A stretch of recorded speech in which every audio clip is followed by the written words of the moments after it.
From Interior Alaska's most trusted news source, this is the Fbx Evening News. Good evening. Thank you for joining us. Our top story, state officials say that Flint Hills has placed their order for crude oil for the coming months and drastically cut down on the amount they need until June, when their order is for 0 barrels. It's just another sign that Flint Hills will be following through with their decision to close the refinery.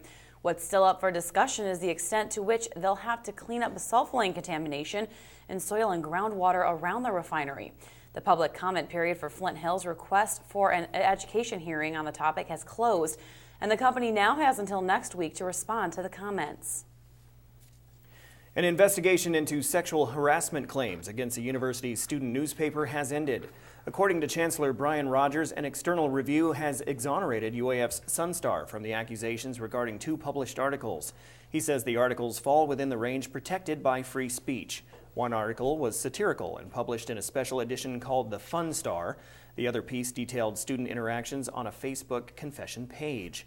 In April of 2013, a UAF professor filed 2 separate complaints that those articles created a hostile work environment. I can't speak for people who come after me, but I don't think it'll change how we write or how we report. We're still going to have a Fun Star this year. We're still going to cover really important news on campus, but I think probably what we've learned is just be more aware of, how people react. A former Alaska territorial governor who is in his 90s has been injured in a fall. Mike Stepovich is hospitalized in San Diego. His son, Fairbanks attorney Michael Stepovich, said that his 94-year-old father was injured Saturday night while visiting another son and suffered a head injury. He has described his father's condition as probably critical, and doctors are monitoring him. He is semi-conscious since the fall. All of his 13 children have traveled to San Diego to be with him. President Eisenhower appointed the elder Stepovich as Alaska's territorial governor in 1957. He resigned a year later for an unsuccessful bid for U.S. Senate. A fuel tank truck crashed on the Dalton Highway, spilling over 2,000 gallons of fuel. The Egor driver reportedly went off the road while hauling fuel between North Pole and Dead Horse at mile 309.5 of the Dalton Highway. The type of fuel spilled was diesel fuel. According to officials, the driver went off the road around 11:24 p.m. on Tuesday, and the spill was reported by Egor on the after-hours reporting line. Egor is working with Colville Incorporated to mobilize response equipment and personnel. ADEC is mobilizing a responder to oversee the initial cleanup. A Fairbanks woman has pled guilty to charges related to the operation of a meth lab. 21-year-old Alicia Dexter pled guilty to 1 count of conspiracy to commit drug misconduct today in Fairbanks Superior Court. Dexter was originally charged with 3 additional, more serious counts, but those were dismissed by the state as part of a plea deal. Prosecutors believe her co-defendant and former boyfriend, 43-year-old Jarrett Osborne, was the mastermind of the operation. Dexter will serve 6 months in prison. The Arctic Council's working group, Protection of the Arctic Marine Environment, has representatives from the United States, Canada, Russia, Finland, Iceland, Denmark, Norway, and Sweden meeting in Girdwood this week. They are weighing in on 3 main topics: tourism, shipping traffic, and oil and gas development. Yesterday, the U.S. presented its offshore oil and gas guidelines. They were put together after the BP exploration oil spill in the Gulf of Mexico in 2010. They include safety precautions to follow if there were to be an oil spill in the Arctic. Sure that supervisors are continually to train their employees, looking at some of the potential hazards, etc., and ensuring that we have this in a cohesive guidelines so that different countries and companies are able to use them. All right, when we come back tomorrow, one of the biggest fundraisers in the Fairbanks community will kick off at the Carlson Center sharply at 7:30 in the morning. Not a minute over. Nope. And UAF Film Department is hosting a workshop aimed at Alaska natives, and that's Interiortainment. Those stories are next. Stay with us. And welcome back. Tomorrow, one of the biggest fundraisers in the Fairbanks community will kick off at the Carlson Center sharply at 7:30 in the morning. The Go Red Conference will begin the day tomorrow morning with a men's breakfast, followed at 11:15 with the always popular Go Red Luncheon.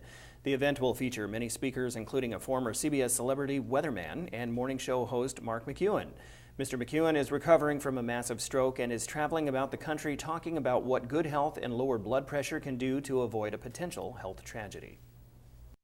Well, I had high blood pressure, but everyone in the news I knew had high blood pressure. I thought that was part of the gig.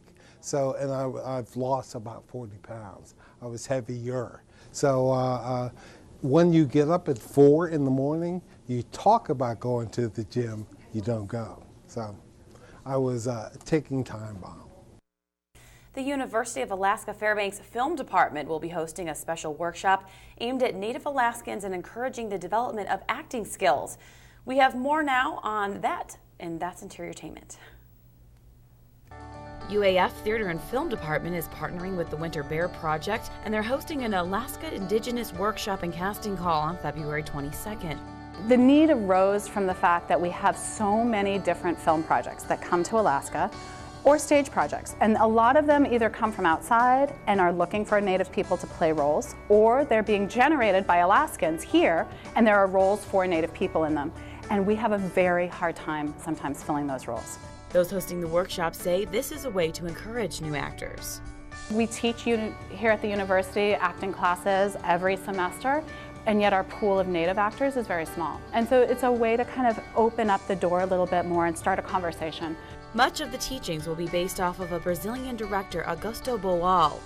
He created this series of exercises, which has become known under the collective title Theater of the Oppressed, and by other names, Forum Theater, Image Theater, where he takes people who are not actors, who do not have theatrical training, through a series of sort of physical, vocal, story, character-driven exercises that kind of teaches them how to be on stage.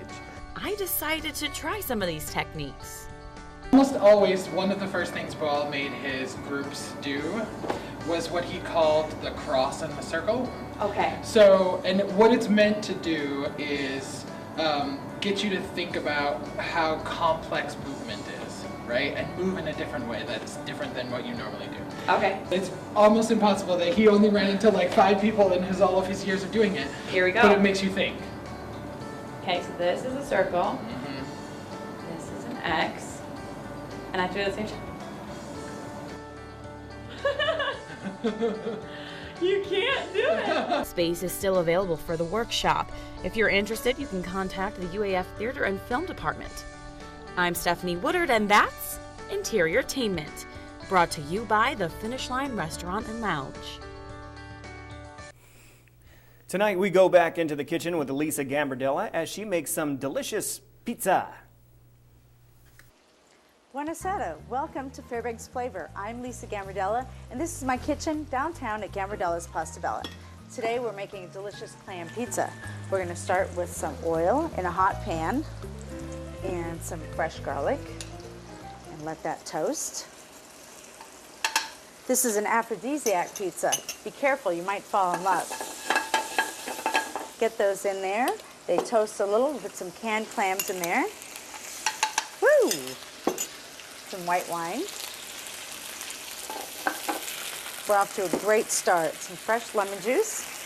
Aphrodisiac foods historically are very nutritious, like items from the sea like clams.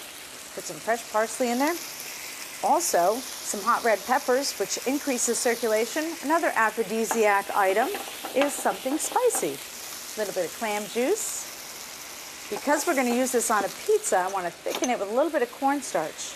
The cornstarch needs to boil to activate and make it thick. Okay, we're going to add some butter. Makes everything better. And some steamer clams in there. And we've got our finished sauce here. It's been reducing a little bit, so you see it's nice and thick. So it's going to hold together nicely on the pizza. Look at that. That looks great. Let's get that in the oven.